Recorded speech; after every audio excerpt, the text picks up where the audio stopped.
from the University of Manchester, and welcome to the next in my series of presentations all about contact lens discomfort. And in this talk I'm going to be talking about the causes of contact lens discomfort and what we know about this important topic. Now, if you were to sit down and write a load of things that might make a contact lens comfortable or uncomfortable, you'd probably write a list a little bit like this. This is what I've done, and I'm going to be talking about which of these seems to be associated with contact lens discomfort. But I'm going to try and do this in an organized manner. So I've put all of these topics on this table here, and I've divided them firstly into whether they are lens factors, something to do with the contact lens itself, or secondarily if it's something to do with the patient or the environment in which the lenses are worn. And over on the rest of the table I've decided, well, if it's a patient or environmental factor, is that something that's modifiable we could do something about, or is it non-modifiable? And the evidence that underpins this, whether these issues, these topics, these factors have been shown to be related to contact lens discomfort, or if they have not. So we're going to be organizing this table as we go through this talk. First of all, let's talk about oxygen. I think there is a sense that contact lenses that allow more oxygen to reach the cornea might offer more comfort to the contact lens wearer. But in fact, this isn't the case. This has been looked at quite a few times. But we can take this one data set, for example. This is from the website staininggrid.com, which looked at comfort across lots of lenses using exactly the same approach. And we see that overall the silicone hydrogels here shown in green on average really are not doing anything different than the conventional hydrogel lenses in red in terms of contact lens discomfort. So when we go back to our table, we have to conclude that in terms of oxygen, well, that's going to go over in the far right hand column. It's a factor where there is poor or no evidence of this being related to contact lens discomfort. What about dehydration and lens modulus? Again, you hear people saying that these are related to contact lens discomfort, but in fact when you go and look at the literature, there's little evidence for this. Now, in fact, these studies would be quite difficult to do. If you were going to change lens modulus, it's very difficult to do that without altering other things of the contact lens.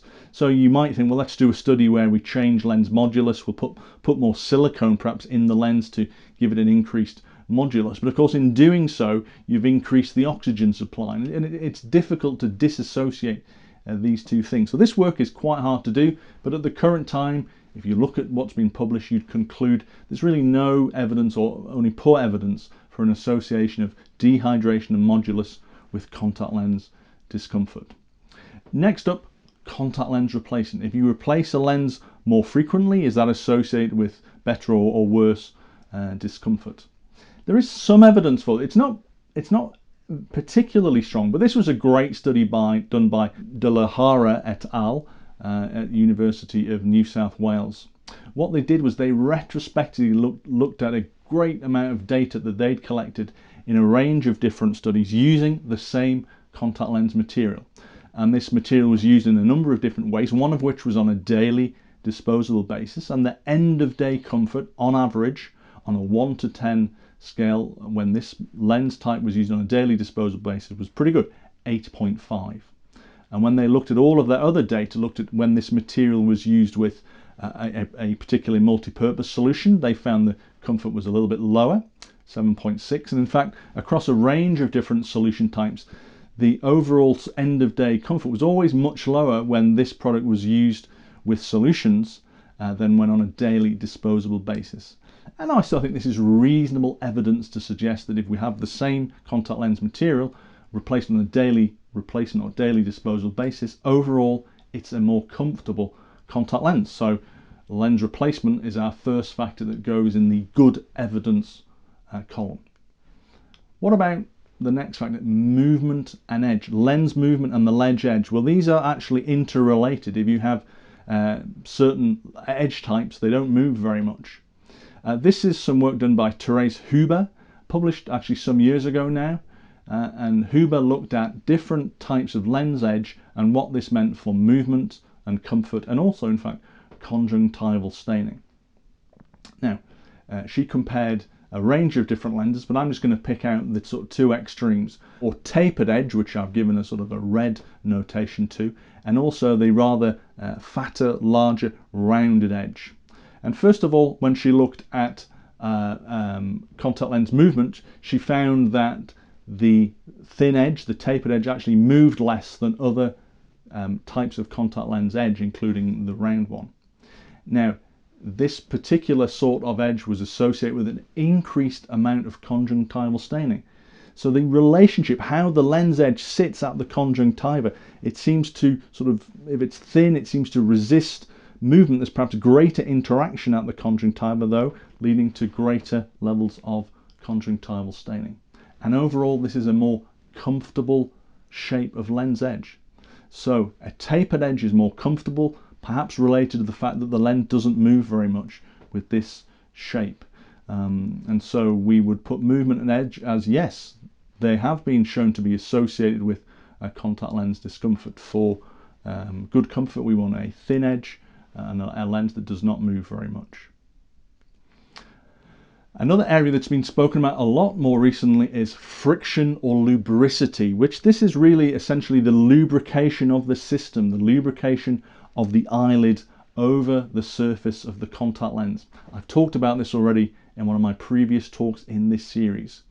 What we do know here, and I'm grateful for my colleague Michael Reed for supplying these movies, that some of the work that he did was to look at the same sort of contact lens material and what happened if it was made in different conditions, specifically the curing of the lens surface.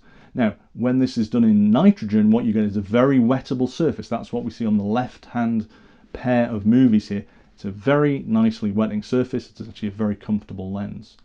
But when it's cured in air, this lens surface is very non-wetting. You can see that certainly on this bottom right image, how that lens is drying almost immediately after a blink. And this lens is extremely uncomfortable. People wearing this need to get the lens out of their eye very quickly.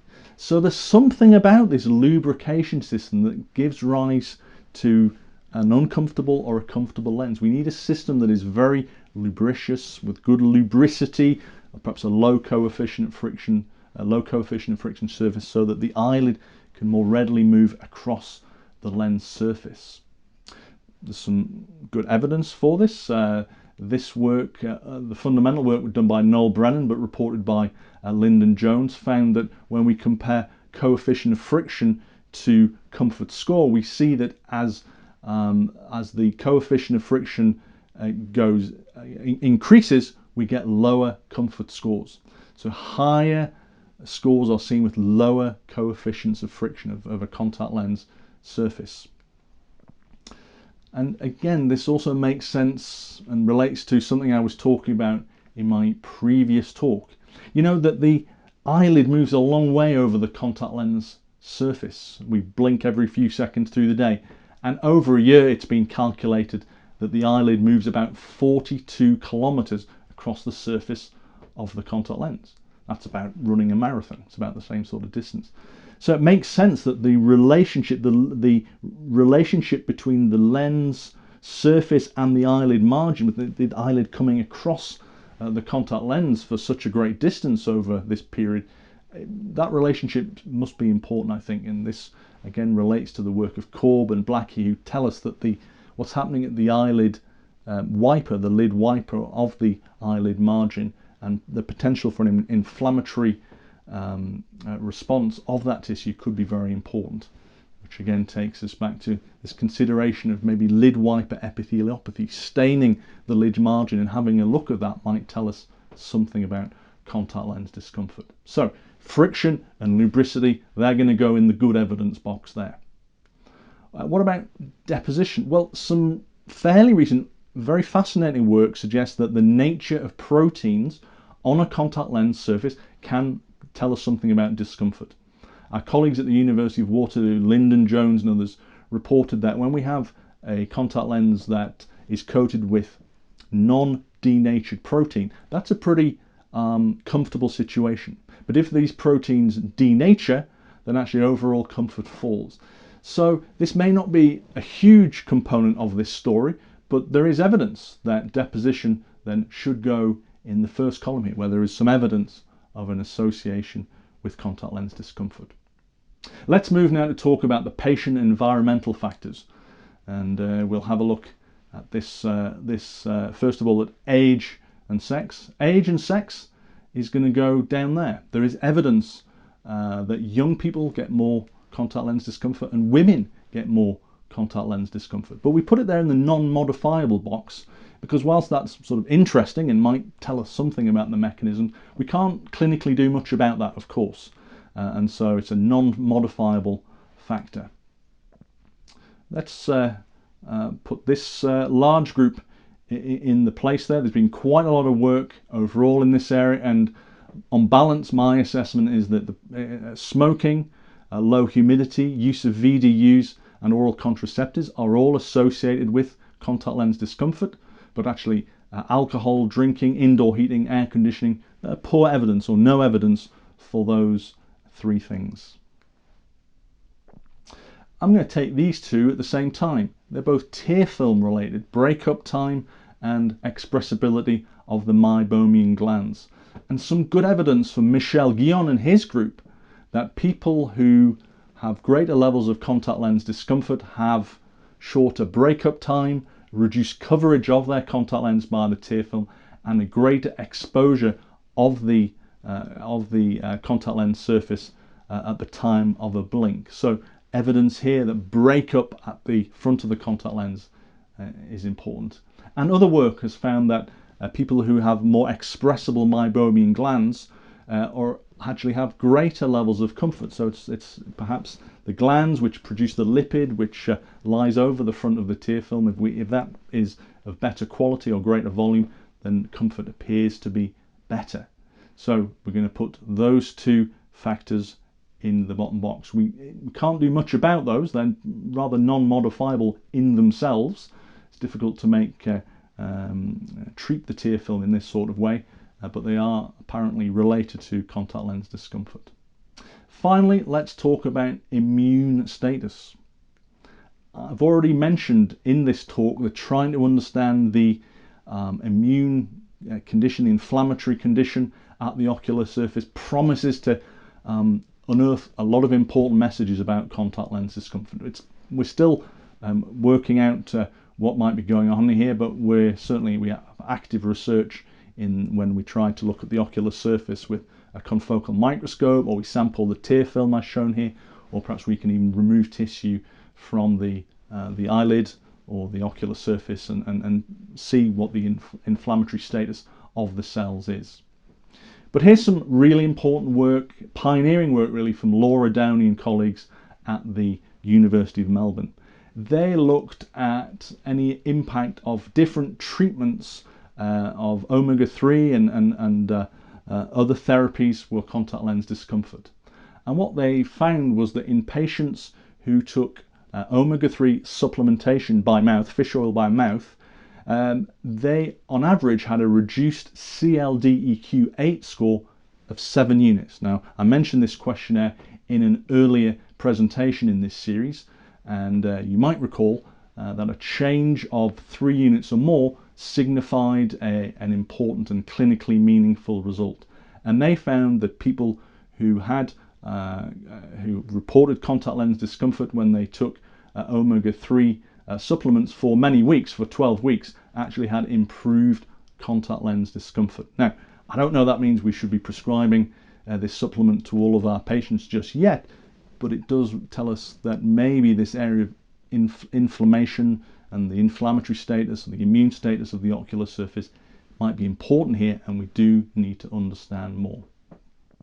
So this is where we ended up with for the table, and we're going to put all of these things now into this Venn diagram, because some of these modifiable factors that relate to contact lens discomfort are to do with the lens: deposition, friction and lubricity, movement in the lens edge, and frequency of replacement.